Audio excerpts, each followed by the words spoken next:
नमस्कार साथियों, स्वागत है आप सभी का मेरा YouTube channel Devendra Singh classes में। तो साथियों, जैसे कि हम बात कर रहे हैं बिहार स्पेशल की बैक टू बैक क्लासेज में आपको प्रोवाइड करा रहा हूं। This is the part 2 of the Bihar special. आज हम इसके राजकीय चिन्हों के बारे में बात करेंगे, जो कि काफ़ी महत्व के हैं। एक नंबर में अक्सर पूछ लेता है क्वेश्चंस। जैसे कि बिहार के राज्य के चिन्ह की बात करें तो बिहार का जो राज्य का चिन्ह है बोधि वृक्ष है। और बोधि वृक्ष की खास बात क्या है कि ये बोध गया में है। इसी वृक्ष के नीचे भगवान गौतम बुद्ध को ज्ञान की प्राप्ति हुई थी। और सिंबल में अगर हम बात करें तो ये बोधि वृक्ष है, जो कि दो तरफ इसके स्वास्तिक रखा हुआ है, स्वास्तिक, और इसके जस्ट नीचे उर्दू भाषा में बिहार गुदा हुआ है। नेक्स्ट बात करें राज्य की पशु की, तो बिहार जैसे कि आप जानते हैं एक क्षेत्रीय ग्रामीण आबादी वाला राज्य है, तो वहाँ अभी इतना विकसित नहीं हुआ। और अगर हम बात करें अपने भारत की साक्षरता दर में, जो कि बिहार सबसे कम है, तो वहाँ जब कम है तो वहाँ लोग आज भी अपने यहाँ बैलगाड़ी का यूज करते हैं, जिससे कि वहाँ राज्य की जो पशु है दैट इज द बैल। बात करें राज्य की पक्षी की, तो वहाँ बिहार का जो राज्य की पक्षी है दैट इज द गौरैया। राज्य की पुष्प गेंदा का पुष्प है। वृक्ष की बात करें तो पीपल का वृक्ष। मछली की बात करें तो मांगुर मछली होती है। मछलियों की कई सारी प्रजातियां होती हैं, बट जो मांगुर मछली होती है, क्योंकि बिहार के जस्ट बीच से गंगा नदी बिहार को उत्तरी बिहार और दक्षिणी बिहार में विभाजित कर देती है। और ऊपर से जो नदियां आती हैं, जैसे कि आपकी महानंदा, कोसी, ठीक है, सप्तकोश की, और इसके साथ में बागमती, तो ये जो नदियां हैं बिहार में बाढ़ ले आती हैं। तो वहाँ के लोग अपने जब पानी आ जाता है बाढ़ का, तो वहाँ मछली का उत्पादन कर लेते हैं। और कौन सी मछली का सबसे ज़्यादा उत्पादन होता है? मांगुर मछली का। इसके बाद खेल की बात करें तो कबड्डी का खेल वहाँ बहुत ज़्यादा खेला जाता है। और आप लोग मुझे कमेंट में बताइए कि यूपी का राजकीय खेल क्या है। बिहार की राजधानी पटना। और पटना से जुड़ी ऐतिहासिक बात यह है कि इसके 4 नाम हुए, जो कि अक्सर पूछ लेता है, जैसे कि पाटलिपुत्र, कुसुमपुर, पुष्पपुर और साथ में अजीमाबाद। और यहीं से एक क्वेश्चन ये बनता है कि पाटलिपुत्र की स्थापना किसने की थी? तो हरियंग वंश में उदयन जो हुए थे, जिन्हें हम द्वितीय पितृहंता भी कहते हैं, उन्होंने पाटलिपुत्र की स्थापना की थी। इसके साथ में अगर हम बात करें बिहार के बारे में, तो बिहार ऊपर उत्तर से दक्षिण तक कितनी लंबाई में विस्तृत है? तो 345 किलोमीटर में। और पूर्व से पश्चिम तक की बात करें, जो कि 483 किलोमीटर में फैला हुआ है। कुल क्षेत्रफल की बात करें तो 94,163 किलोमीटर वर्ग क्षेत्रफल में है। इसके साथ में कुछ और चीज़ों के बारे में बात कर लेते हैं, जो कि काफ़ी महत्वपूर्ण है। जैसे कि आप समझ के चलिए, बिहार में द्विसदनात्मक विधान परिषद है, विधानसभा और विधान परिषद दोनों हैं। तो बिहार में सबसे पहले हम बात करेंगे लोकसभा की सीट कितनी है। और आप लोग तब तक मुझे कमेंट में बताइएगा कि यूपी में लोकसभा और राज्यसभा की सीट्स कितनी है। विधानसभा, थोड़ी सी गर्मी हो रही है, थोड़ा सा आप समझना।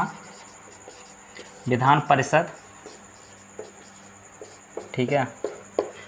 और बिहार के प्रथम मुख्यमंत्री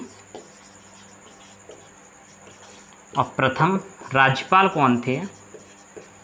आप लोगों को आता हो तो आप नीचे कमेंट करिएगा, नहीं तो फिर मैं बताता ही हूँ। बिहार में अगर सबसे पहले हम बात करें विधानसभा सीट्स की, जो कि कितनी है? 40। विधान परिषद की जो सीट्स हैं वो कितनी है? 16। लोकसभा की और राज्यसभा की जो सीट्स हैं वो आप लोग मुझे कमेंट में बताइएगा, नहीं तो फिर मैं बता देता हूँ। लोकसभा, जहाँ से सीधे सांसद भेजे जाते हैं और जो कि विधेयक पारित करते हैं संसद में, तो उनकी संख्या है 243। और राज्यसभा के सांसद की बात करें तो ये 75 मतलब 75 है। बिहार के जो प्रथम मुख्यमंत्री थे वो श्री कृष्ण सिंह हुए। श्री कृष्ण सिंह, जो कि एक अपने आप में ही एक अद्भुत प्रतिभा रखते हैं बिहार को उच्च स्तर तक ले जाने के लिए। इनके बारे में अगर मैं जितना भी आप लोगों को बताऊंगा उतना कम ही होगा। और जितनी भी महान विभूतियाँ हुई उन सब का जन्म कहाँ हुआ? बिहार में हुआ। जैसे हमारी डॉक्टर राजेंद्र प्रसाद हुए, ठीक है। और डॉक्टर राजेंद्र प्रसाद कौन हुए? भारत के कौन बने थे सबसे पहले? आप मुझे कमेंट बॉक्स में नीचे बताइएगा। राज्यपाल की बात करें तो ये मिस्टर दौलत राम हुए, ठीक है। श्री कृष्ण सिंह को आधुनिक बिहार का जनक भी कहा जाता है। ये बात आप लोग नोट करते हुए चलिएगा। इसके साथ में थोड़ी सी चीज़ें और मैं आपको बता देता हूँ, जो कि आपके लिए महत्वपूर्ण हैं और जो कि बीपीएससी के द्वारा पूछी गई हैं। इसके साथ में मैं आपको कुछ महान विभूत लोगों के बारे में बता देता हूं, जो कि बिहार से थे और जिन्हें भारत रत्न से नवाजा गया था। जैसे कि सबसे पहले हम बात करें डॉक्टर राजेंद्र प्रसाद जी की।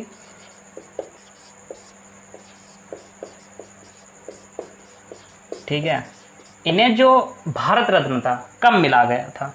अभी अगर हम बात करें तो इन्हें जो भारत रत्न प्राप्त हुआ था वो हुआ था 1962 में।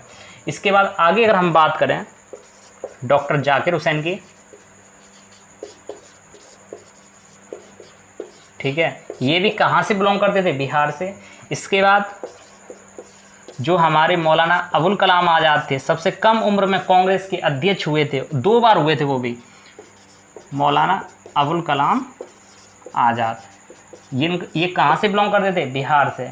उसके बाद बात करें जयप्रकाश नारायण जी, जिन्हें हम लोकनायक के नाम से जानते हैं, जयप्रकाश नारायण लोकनायक। और आप लोग मुझे कमेंट में बताइएगा कि जननायक से किसे जानते हैं, ठीक है, ये आपका मैं होमवर्क दे रहा हूँ।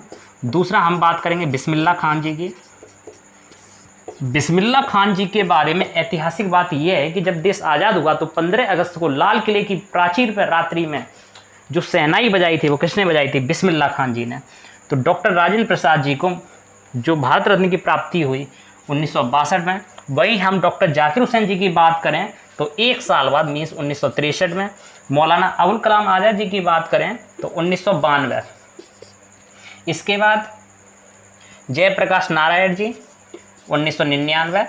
और इसके बाद जो बिस्मिल्लाह खान जी को प्राप्ति हुई, अब आप इसे ऐसे याद करना कि बिस्मिल्लाह खान जी को भारत रत्न कितनी बार दिया गया? 1 बार, तो 2001 में। ठीक है, जयप्रकाश नारायण जी कितनी साल के हुए? 99 साल के, तो मीन्स 1999 में इनको भारत रत्न की प्राप्ति हुई। अबुल कलाम आज़ाद ये सबसे कम उम्र के कांग्रेस के अध्यक्ष रहे थे, एक बार 1940 में चुने गए थे और दूसरी बार सर्वप्रथम कब चुने गए थे वो आप लोग मुझे कमेंट में बताइएगा।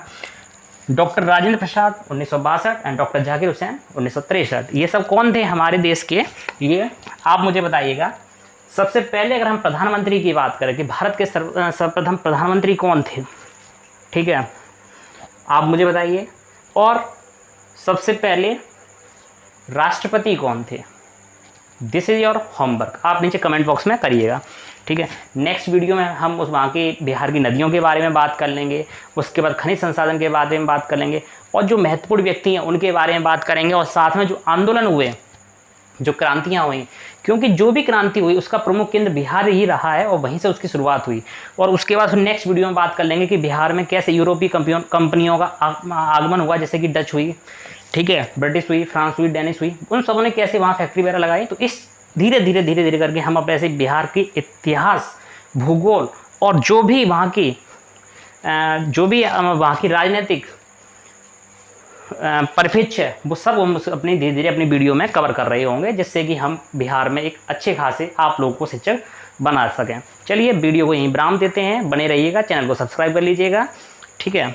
मिलते हैं नेक्स्ट वीडियो में।